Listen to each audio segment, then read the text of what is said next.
if you look at the reasons why video works, at the top level, you've got emotional storytelling, and it's very much on a device in our hands. So we've suddenly got a way of communicating at a very deep level with people very personally. So we can do storytelling with video like no other format. You are listening to the Let's Talk Marketing podcast hosted by me, Katya Allison. So what have you gotten yourself into? Great question. In short, it's a good time, great conversation, and a little bit of learning along the way. Through insightful interviews with top marketers, entrepreneurs, and thought leaders, I get to explore the latest trends, techniques, and strategies in the world of marketing for you. I am here to offer you engaging and informative discussions to help you stay up to date on the latest trends and take your marketing skills to the next level. In today's episode, we're covering leveraging video for marketing with John Mowat. He is a true expert in the world of content marketing and video with over 2 decades of experience. He has written 2 fantastic books on video marketing and is the managing director of the renowned video marketing agency, Hurricane. He's crafted successful video campaigns for big names like Sanofi and Bupa, the World Bank, and the Salvation Army, just to name a few. Get ready for some incredible insights from this multi-award-winning mastermind, including his latest work with the World Food Program. So let's get started. Let's talk marketing with John. John, welcome to Let's Talk Marketing. I'm excited to have you on here. Thank you so much for coming on. It's nice to be here. Good to see you. We're going to be chatting about how you can leverage video for marketing strategies. But before we dive into that, I want our listeners to get to know you a little bit better. So some basic questions for you. Would love to hear what your first marketing role was, or what you would define as like a marketing role, and what your current role is. Cool. My background was at the BBC, where I was a program maker. So my first role was kind of very much on the other side. It wasn't brand side. It was like content side, making documentaries. And then I left the BBC the same year that YouTube started. And I don't really think I noticed the first marketing thing that I did. But I think right back in 2006, started making YouTube films and then some for brands. And then really, it was only about 5 or 6 years later that it was like, oh, I work in marketing. Do you know what I mean? It was like video went from just production to video marketing, which was about suddenly much more measurable things. So that's how I sort of came into it. So now I run a video marketing agency, or a social first video agency, and we do lots of proper marketing stuff now. So yeah, I'm the MD there, and I work as a consultant with brands. So I spend a lot of time talking to marketing directors, marketing managers, like, okay, what are you trying to do? And then how do we use video to do that? It's normally grow awareness, drive conversions, all that kind of stuff. Yeah. So very much into it now. I think there's so much storytelling in everything that you do. What do you love about what you do? But on the other side, what would you pluck out? And by pluck out, I mean, I love my job. If I could just remove this, it would be perfection. I'm a people person. And I think the best thing about what I do is I meet loads of different people, and we have a deep conversation around what are the struggles that you have, what challenges do you face, but at a really high level. So you deep dive into people's businesses very quickly. And especially in video and brand video, if you're trying to make a brand video that's 30 seconds long, 60 seconds long, you have to condense everything down into this really sort of nugget of information, like what you stand for. So I really love that. I really love emotionally engaging with people. So it's all about making that emotional connection with people, whether that's in a strong documentary or just a 30-second app. So I love meeting people, finding out what the problems they face are, solving those with emotion. I think, what could I do without? I mean, for me, it's just the sheer amount of stuff going on in life. If I could just hone that down. I'm very enthusiastic about it all as well. So I lean into things a lot. The ability to step away a little bit would be nice, but I have to say there's nothing in my job that I would get rid of, because I've got an amazing team. I've got 20 people. Yeah, I mean, I think so. Probably less screen time. My eyes are knackered because I'm looking at too many screens. Yeah. So if we could go back a couple of years and I have more in-person meetings, I think my life would be perfect. But 10 hours a day on the screen is not good for anybody, right? Yeah. So more in person, and also actual, I'm putting out my hands like that's the sign language for book, but being able to be informed and stay up to date with something that's not on a screen is so nice. I find that being able to like sit out somewhere and read something, or just listen to something maybe, so that you're not always in front of a screen. I think what's really happening now is conferences are back in a big way. So I do a lot of conferences. That isn't a brag. I'm just like, do you know what I mean? I was in Denmark last week. I'm in Cyprus in a few weeks. And it's like actually being in front of people learning, not looking at a screen is so refreshing. And I think that's the really nice thing that is back. So people can learn without doing a YouTube tutorial or whatever. That's very true. Now, this is ironic that we're talking so much about being away from your screen, because my next question is, in the world that we live in right now, people gravitate towards social networks for so many different things, for inspiration, entertainment, and just kind of education. So I'm wondering, what social networks, if any, do you go to for either inspiration, entertainment, or education? The social channels that I'm using at the moment called We Are 8. It's a really exciting, socially conscious driven platform. It doesn't have an algorithm. It's still got creators and content makers and all those sort of things, but it is advertising funded. But the good thing is that you choose to watch an advert, and every time you do it, you get 6 cents or 8 cents or 6p. So you actually get paid for watching ads, and some of the money goes to charity. I love that platform. It's really challenging the monopoly of Facebook and Meta and that kind of Google monster by putting forward a different model of social. So I'm on that one. And then for work, I'm afraid I'm on all of them. TikTok, Insta, I have to consume them. But the one that I actually spend the most time on is YouTube, because I find the landscape format where you're deep diving into entertainment. Like I get distracted by shorts. I'm trying not to be, but the long form documentary stuff, 6, 7, 8 minutes, I think that's what I enjoy. Yeah. Oh, I love that. And we will dive into what you can do in a YouTube short versus what you can do in like the 6 to 7 minutes, and how you can hone that in as a marketer. Now, outside of social networks, where do you go, or how do you stay up to date on the trends that are going on? I mean, I'm really lucky because I'm at conferences quite regularly. I just sit in at other conferences. So I was at a publishing conference last week and I found out some amazing stuff about publisher networks. So I think for me, normally that's what I tend to do, is go to a conference, find out about a new trend, and then I'll just Google it and just have a little read around it. But I do consume podcasts when I find a topic, but I'll tend to come at it from the topic angle rather than regular listen. But, you know, I'd love to do more podcasts because you're off screens a bit. You are off screens a bit, except for when they're audio video, which when they're video as well. Is. Exactly. Well, I feel like everybody consumes things in such different ways. You have to be able to give people options for how they want to consume it. Some people want to read the whole transcript. Why you would want to, I have no idea, but maybe they're highlighter people. Some people want to be able to see the nuances in the expressions of someone's face, and some people just want to be able to listen to it while they're walking their dog. I use a podcast to multitask. I have to be doing multiple things in order to be consuming something. The reason I'm also so excited about talking to you, because now we're in the strategy part, it's because I think that video has become so incredibly prolific. And before we dive too deep into just how you can leverage video for marketing, I'd love to get your take on why. Why is video so huge right now for storytelling? Without going into too much things, I think if you look at the reasons why video works, at the top level, you've got emotional storytelling, and it's very much on a device in our hands. So we've suddenly got a way of communicating on a very deep level with people very personally. So we can do storytelling with video like no other format. Yeah. We can tell strong emotional stories. But also I think we need to add into that the mere fact that there is something very satisfying about handling a phone. It gives us little dopamine rewards. These devices are manufactured, so we keep going back to them. So we're picking them up all the time, and there's a reward for every time we pick them up. So when you're searching for something on YouTube and you find something, you get a little kick of dopamine because it rewards your search behavior.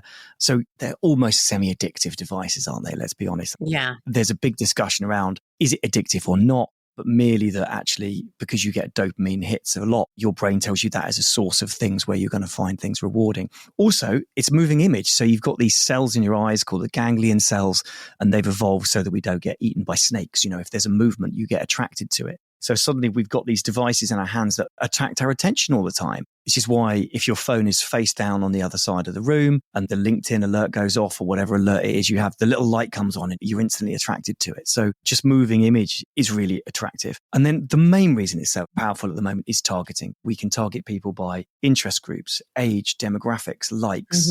We can start retargeting them based on what they go and browse. So the mobile phone is the most powerful tool for marketing we've ever had. And then video on it is probably the most powerful thing we've got. So it used to be video as part of marketing. And I think very much now it kind of is marketing because its tendrils are in every part, right? Whether you're trying to drive SEO on site or you're trying to get attention with paid ads, it's going to be moving image. Yeah, I would agree. I also think it's easier to consume certain things in a video format as well, too. You retain much more information. Exactly. One of the things that I wanted to double click on that you had said was the emotion part, because you've said this actually a few times, even just starting off. It's the emotion part that I think makes a really compelling video effective. How do you hone in on the emotion part? Or maybe we can just break down the emotion part. What do you mean by that? What emotion are you talking about that we need to tap into from a video format for it to be successful? Okay, so there's 3 sections to that. It's a really, really good question. It's like kind of what is an emotional thing? Yeah. How do we leverage it and what does it do? So fundamentally, if we look at what happens when we have an emotional response, and you've chosen a kind of one there, being happy, being sad, being made to laugh, what happens is that you actually release various neurochemicals. You're going to be releasing endorphins. You're going to be releasing dopamine. You're going to be releasing all sorts of sort of nice things that happen when you feel an emotion. And the reason is because we're emotional beings. That's how we bond with other people. We connect emotionally with them. So when you tell an emotional story, what happens is your blood chemistry changes. And there's been some amazing research done, which basically showed that the level of chemicals that are changing in your bloodstream directly affect the amount of behavior change you would do. So they did a study where they showed a very emotional video about a child dying of cancer. And then immediately after, they measured blood chemistry before and after.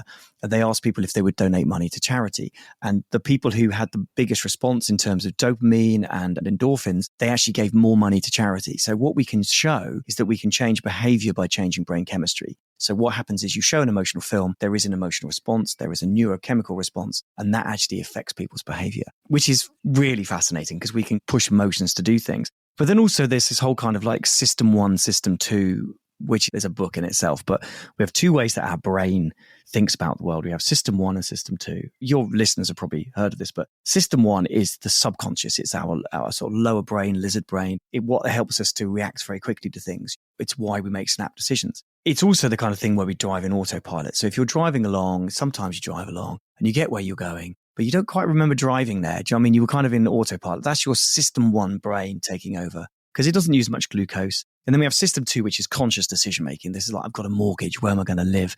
But actually, the hardest thing to change is system 2 because it's very logical. And if we can get system 1 to quickly make a decision, we'll go with that very quickly, which is why messaging is becoming quite emotive. Because if you talk to that emotional connection, that system 1 brain, and you just decide you like it, then almost system 2 doesn't even get a look in. So this idea that we're talking to an emotionally driven system 1 brain is really massive in marketing. So the way we leverage that is we go, okay, who are we talking to? What is the thing that's going to capture their attention quickly? And it could be happy, could be sad.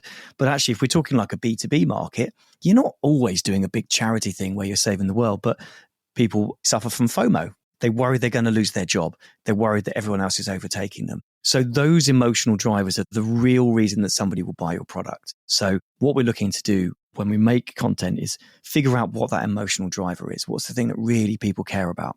And then you just mercilessly squeeze on that because that's where you're going to get the thing. So whenever we make a film, we talk about 3 structures: emotion, fact, and action. Yeah. So we need to make an emotional connection with somebody. Then we can drive them with some facts. We can tell them some stuff, and then we can drive an action. And that can be in the form of a campaign or just in a brand film. So if you don't make that emotional connection first and you don't have a reason to purchase, there's nothing that this is going to do for me. You can say all the cool facts and features till you're blue in the face. No one's going to buy it. But if you convince somebody straight up front, you understand their lives and you get it and you're going to make their lives better, then you've done half the job already. I couldn't agree with you more on this, not just because it's science and that's the way the brain works and dopamine and all of that stuff, but I'm also just such a big believer that the brands that put themselves first, that don't put the consumer first in what they're doing from a marketing perspective, really loses out.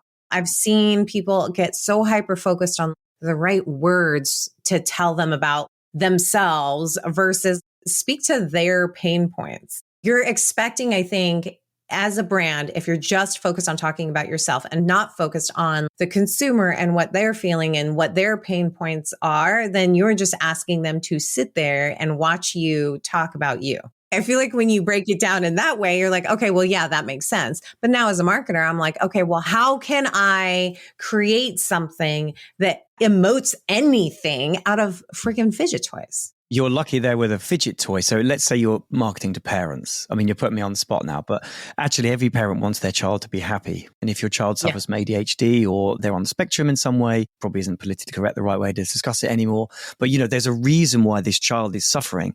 That fidget toy is going to make them feel better. And that as a parent makes me feel warm and fluffy. And I know I'm helping my kid, right? True. Here's a kid in distress, $9.99 for a fidget toy, and I can soothe that child. That's a straight emotional straight line for me. Yes, you're selling the fidget toy and you can talk about how much it bends and everything, but it's like, look at what you're doing for that child's life. They'll be able to learn better. They'll be able to concentrate in school. So that's an easy one to do an emotional connection on. I've got a really good example of one where they've worked really hard. So there's a piece of financial software, I think it's called Talia, and it does electronic invoicing. And they have a really dull piece of software, which is really exciting if you're into it, but you can submit invoices electronically. How am I going to make any kind of emotional connection? And they had a bit of fun with it. And they basically said, if you're working in an office and you input invoices manually, you're going to get a stiff wrist and you get an RSI, right? If you get an RSI, you have to take time off work. If you take time off work, the intern fills in. If the intern fills in, they do a better job than you do. If they do a better job than you do, they get a job. And then they get the job as your boss. And their idea was, don't let the intern become your boss. Use this electronic invoicing so you don't get RSI. And it's a fun little thing, but it acknowledges like the only reason you're going to use this is because you don't want to lose your job. I think that's a really nice, funny, emotional connection. It's a really good film, actually. That is a really good example. And I'm very impressed with how fast you came up with the fidget toy too. It's almost like we planned it out, which we very much so didn't. And this happens to be my very own fidget toy because pretty sure I'm undiagnosed ADHD because I go down every single rabbit hole. It's something shiny. Yeah. Well, that's what happens if you work in marketing. I think it makes you into that. Kind of does, because I feel like you have to always be aware of so many different things that are going on. And to me, I find inspiration in pretty much anything and everywhere. So that's kind of part of it as well, too. I think going back to what you just asked about, though, right? So I think as marketers, we're like, which is the new social channel? What's the new tech? Interactive video, personalized video. It's like we get distracted, but you keep bringing it back to what is the emotional driver that my audience cares about? What am I really doing for them? I'm going to hammer that. So it doesn't matter what the new platform is. You just keep pushing that message on whichever platform it is, rather than getting distracted by the tech or those kind of things. It's just telling that story. And that's what we always come back to. So we're working with, if marketers are thinking about how can I use this? We work with Bupa, who are a global healthcare company. I don't know if they're in the States or not, but they're in South America, definitely.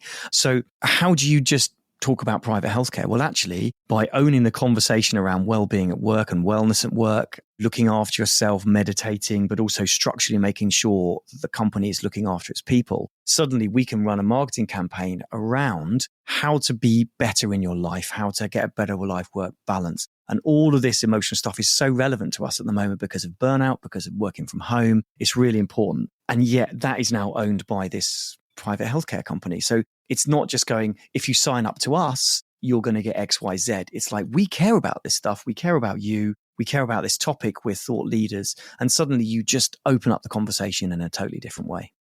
I can definitely appreciate what it is that you're saying. And if I'm just a fly on the wall and I'm listening to you, I'm like, okay, sold.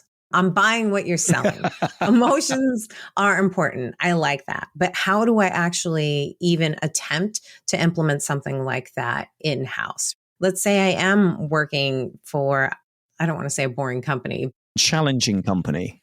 A challenging, right? Where people are very much so like, no, we've got to push our narrative, right? Is there an activity? What can I put in place? How do I find the emotion as a marketer listening on the brand side? How do I find that emotion so that I can implement that in my strategies? Yeah, and there's also a danger you overdo it, right? We've all seen adverts which are like plinky plonky, tickly piano music, and there's every single race and there's disabilities, but there's everything in there, and it's a really generic film about struggle or something. You've no idea, and then it turns out to be for a supermarket or a mall or something. So it's like there is a danger that you could just squeeze emotion out of nothing, which isn't relevant. So it's about finding a driver, an emotional driver that isn't just generic. It's very much tied to what you do. You asked two things. How do I find out and how do I get it through the board? The getting it through the board is easy, but you just try it. You just sneak it in.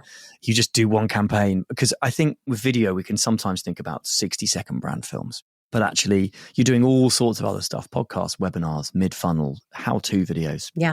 And it's just a case of let's try a message at the beginning and let's see what the click-through rate is and the engagement rate. So let's say you're doing YouTube videos and you try an emotional connection, you try some kind of message, and everyone's dropping off after 4 seconds, then you know that is not landing. But if actually you've got an engagement rate which goes over 30 seconds, you're pushing into 40 seconds, you know that message is landing. So it's kind of a trial and error. But how you actually get to that point is what we normally do is get all the stakeholders in a room. We get a big thing of Post-its out and we start going, right, why do people care about your product? And the first half dozen things will come out will be, we save money, or we turn around the amount of processing time. And you stick them all on the wall and then you go, does anybody actually care? Do you know what I mean? Does anybody actually care about those things?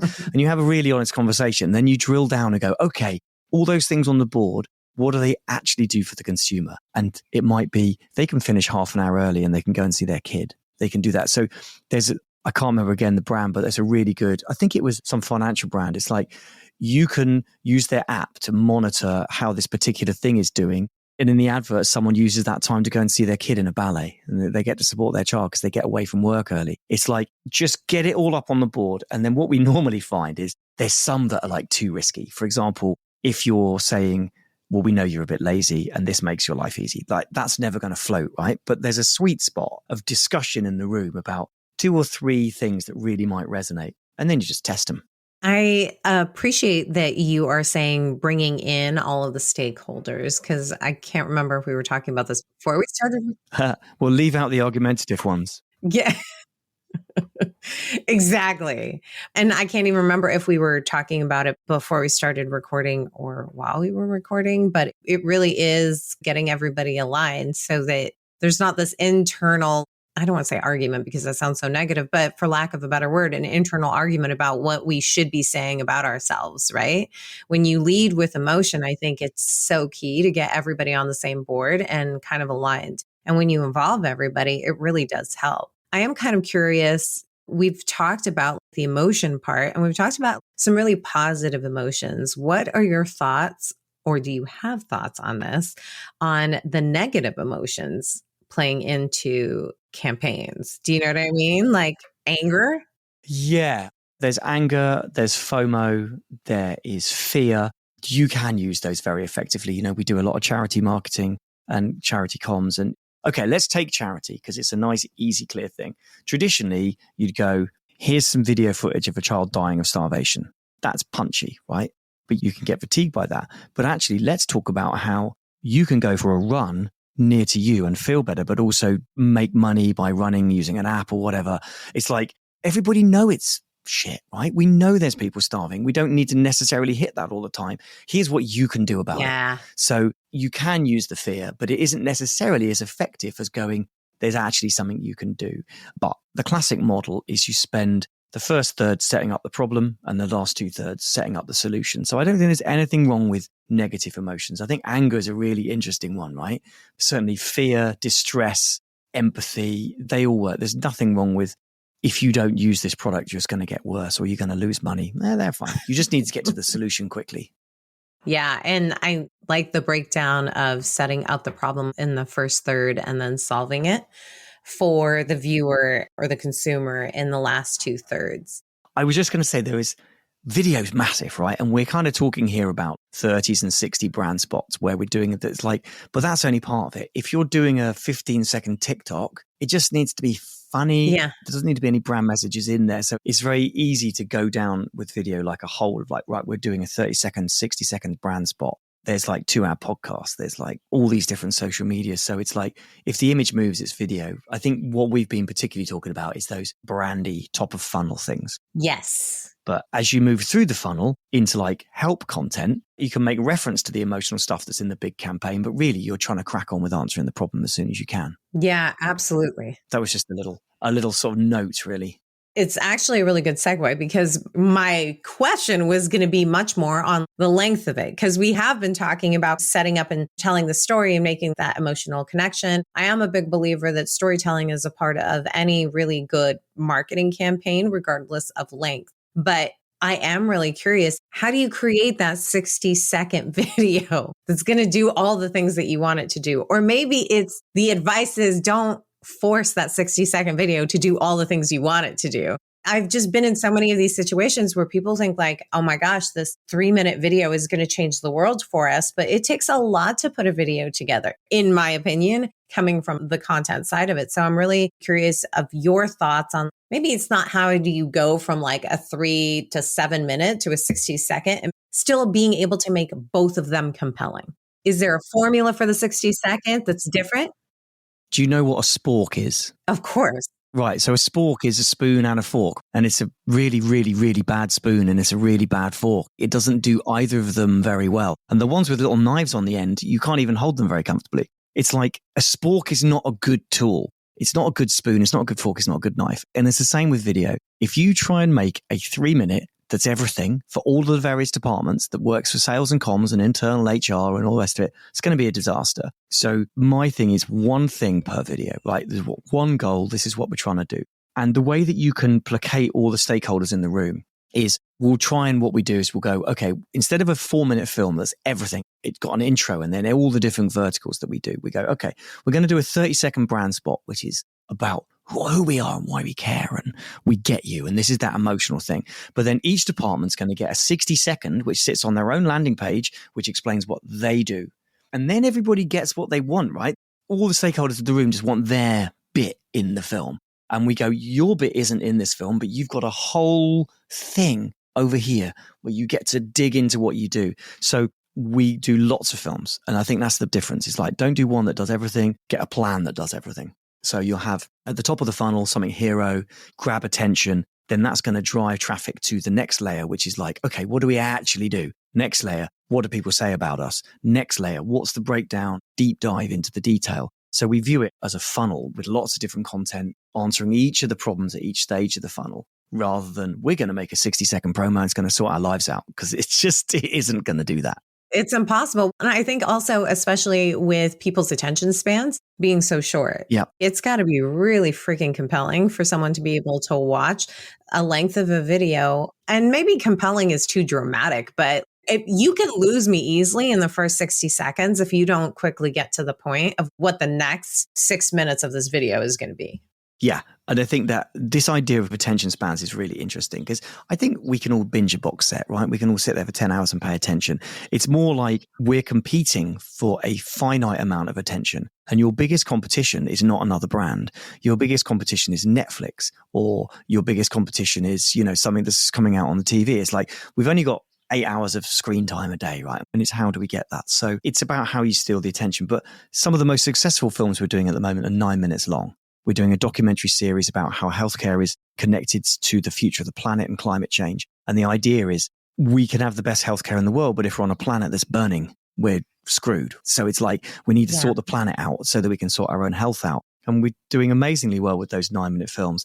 But equally, we're also doing 6-second TikToks and 15-second TikToks. I've completely lost my train of thought. What I'm saying is, if it's a deep dive topic and you're at the right part of the funnel, people will do 6 minutes, because they're in learning mode. But if you're catching them on the bus as they're running to work and you just want to get a brand name, you're going to have them for 5 seconds.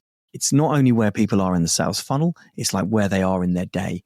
Are they getting on the bus? Are you talking to them quickly via social? Have they read an email and they're deep diving into who you are? So it's like understanding where you are. It's a very complicated world. I'm making it sound much more complicated than it is, but understand where they are and when they're watching it. I don't think that we honestly, as marketers, talk about this enough, that there are so many elements that go into it. I mean, you see a ton of articles out there, right? Like video's everything. Video marketing's everything. You're not in the game unless you're doing video. Oh my gosh, you can almost get just fatigued thinking of all the things that you're not doing. Yeah. But I also think you have to be very strategic about it. To your point, where are they in the funnel? And the way, to me, that marries with like even your paid strategy is then don't turn your ads on in the middle of the day. If this piece is made to be consumed in an entertaining way, when are people consuming that kind of content? And to your point, where are they at when they are also consuming that content as well too? You have to be able to connect all of these dots to really be incredibly effective. So that to me is a fascinating thing. Yeah. Have you ever read Binet and Field? They did a book called The Long and the Short of It. It was bought by the IPA, Internet Publishers Association, I think it was. So basically, they've done a bunch of research, and successful brands will be working 60% of their output on long-term brand building and 40% on response. So 60% is like, this is who we are, this is what we stand for, but 40% is going to be direct response. So when you're looking at your marketing mix, you're thinking, where is this video going? Is this a brand piece, which is top of funnel? Or is it for people who are literally in market, who are searching for the thing that I'm selling right now? And it's like, when you understand if it's brand building or activation or response, that really informs you. So we're working with an electric charging company at the moment. They initially started with, we're going to do a brand campaign and it's going to be influencer driven and it's going to be all this kind of stuff. Turns out their tactical things is they need to make some money now. So what we're instead doing is paid ads for people who are literally in market searching for very specific key terms. So it's exactly what you just said. It's like, what are we trying to do here? Are we brand building, or are we just trying to make some money in the next 2 weeks? Because they're totally different things. Those are totally different things. And I actually kind of like that you brought into the conversation influencers, or mentioning of influencers, because I think that if you are a smaller brand and you do have influencers that you're working with, I think what we're talking about as far as the storytelling and meeting people where they're at, leveraging influencers for that to be your video makers of that. Like, when can I use this for what? I think you can get really, I don't want to say structured, but also you can get real strategic with how you're leveraging your influencers. Like, this is the message I'm trying to get across. I don't know the best way to do it. You know your audience. How do you do that? I think like that's even an effective way to do more with less. Yes. Also, there's a thing, influencers are going to sort our lives out. It's in the mix, right? It's really good at certain things, amazingly good at certain things. But what influencer marketing does, from my humble opinion, is where we use it. It's like great for driving brand awareness and great for answering specific things around what your brand does in a sort of general way. Absolutely. And it can even be really useful if it's done right to drive traffic, but it's not going to convert traffic on your site. So it's like, but what you can do is you can use that same influencer and do some brand made content that sits on your site that answers more specific problems. So again, it's like, where are we in the funnel and how to most effectively use it? But yeah, influencer stuff we're doing at the moment is smashing it. Ridiculous. We're getting some crazy views, but you have to have that backed up with the rest of the plan of like, right, where am I sending them? What am I telling them? Yeah. Where are we sending them? What are we telling them? Are we hitting their emotions? There are a lot of things that we kind of covered in the conversation. And before we do end this, I'd love to hear your thoughts on where do you think video marketing is going over the next 5 years? Because I think it's already evolved so much, especially with TikTok, right? Because everything's gotten smaller, smaller, smaller. But then I also see this shift to like longer, longer, longer, shorter videos. That seems like an oxymoron, but we go from super short to like, now let's expand on that. So I'm kind of curious, how do you see video marketing evolving over the next 5 years? I think it's going to continue doing what it's so like 10 years ago, we made one 16:9 film that went on a DVD and we posted it to you. That was how it got done. And then to that, we added a YouTube. So we would do a DVD and then a YouTube thing. And it's like now we're adding 1:1s on Insta and 9:16s on TikTok. And we're adding point of purchase and we're adding all these kind of other things. So I think what's going to happen is it's just going to get more complicated. There's going to be more players. Everyone's saying long form is the thing and short form is the thing. And I think there is more of a sway. What's happening at the moment is there's a divergence. The short is getting shorter and the long is getting longer. So we are not really making 2 or 3 minuters at the moment. We're making 15s, 25s, 30s, 59s, and then 7 minutes and 10 minutes. And that middle bit is gone.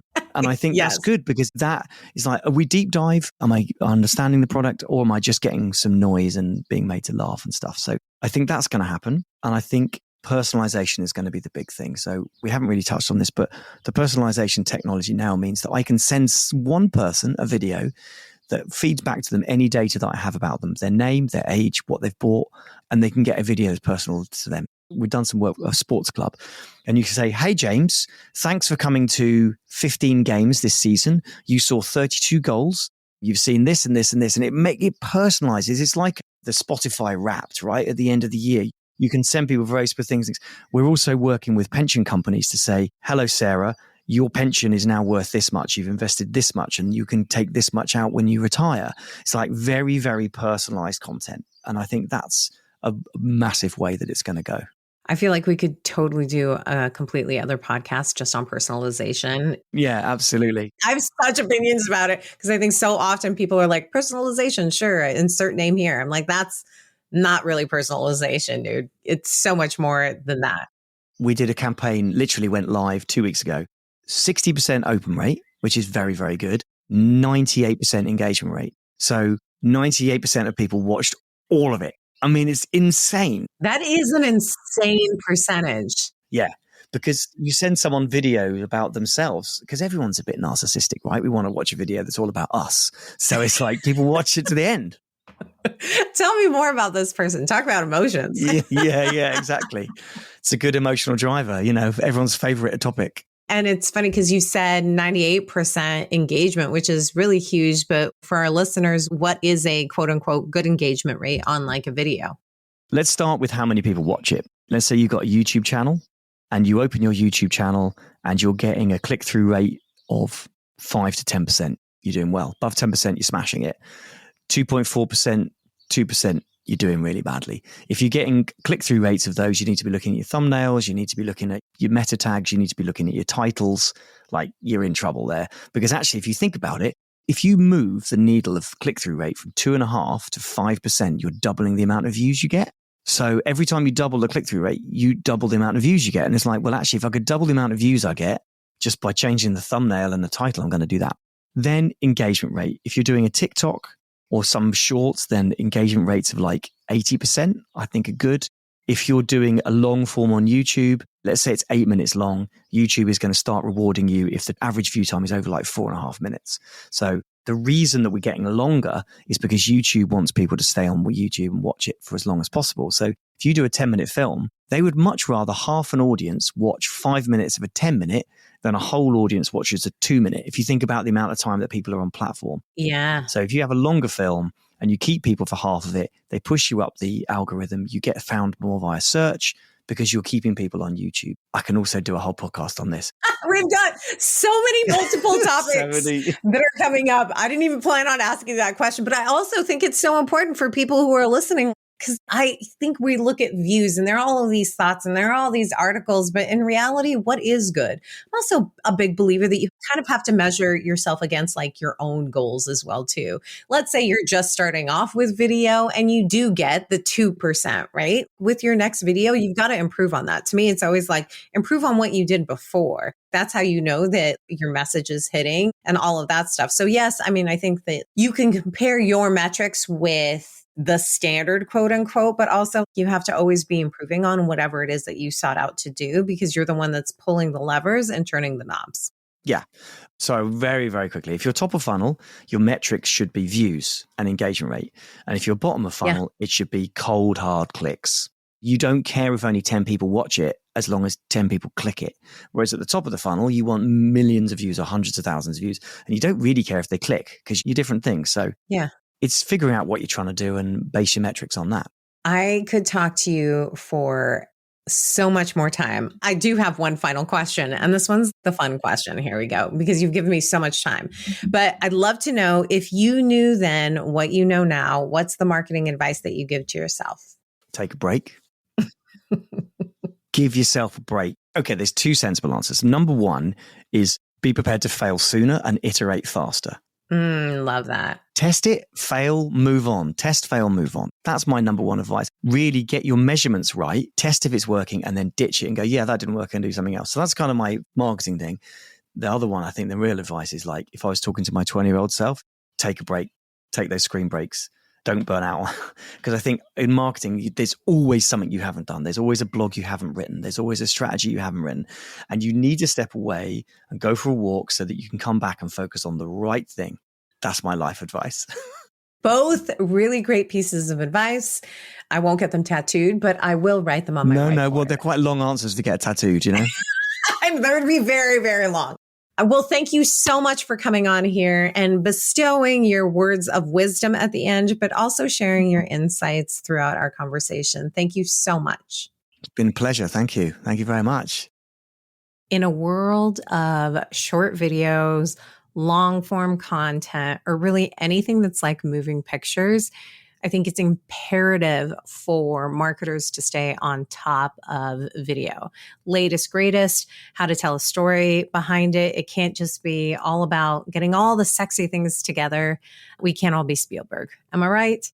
I was able to put together some key takeaways for you so that you walk away with some nuggets here. So here's my first one. First key takeaway for video marketing is emotion is a powerful tool. Building emotional connections with your audience through storytelling is essential for effective marketing. Find the right emotional driver that is relevant to your brand and audience and test its impact through various channels to really gauge the engagement. You've got to be able to test it out. It's not enough to have a theory. You have to put it to the test, take a look at the data, and that will tell you whether it's working or not. Second key takeaway. Tailor video content to different funnel stages. This, I feel like, seems very obvious, but I think it's worth stating because we talked about it, but also it's a great key takeaway. Understand where your audience is in their buyer's journey and create video content accordingly. Short, attention-grabbing videos work well for the top of funnel awareness, while longer, informative content suits those deeper in the consideration stage. And even honestly, on the other side of the funnel once they become customers.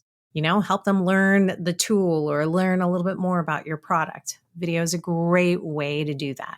And the last key takeaway, embrace personalization. Leverage personalization technology to really create those tailored video experiences for your audience. Personalized videos can significantly enhance engagement by making your audience feel seen and understood. Remember, combining emotional storytelling, funnel-specific content, and personalized experiences will give your video marketing strategy a competitive edge and resonate with your target audience. That's what you want. Slide into my DMs and share what your key takeaways were from today's episode. Subscribe and follow on LinkedIn, YouTube, Spotify, or wherever you listen to podcasts. A special shout out to the amazing podcast producers at Content Allies. Check out the episode page to learn a little bit more about John or how you can get in touch with me. Thank you so much for spending your time with me today. Until next time, may the conversation flow, the laughter linger, and the outlook remain optimistic but grounded in reality. This is Katya signing off.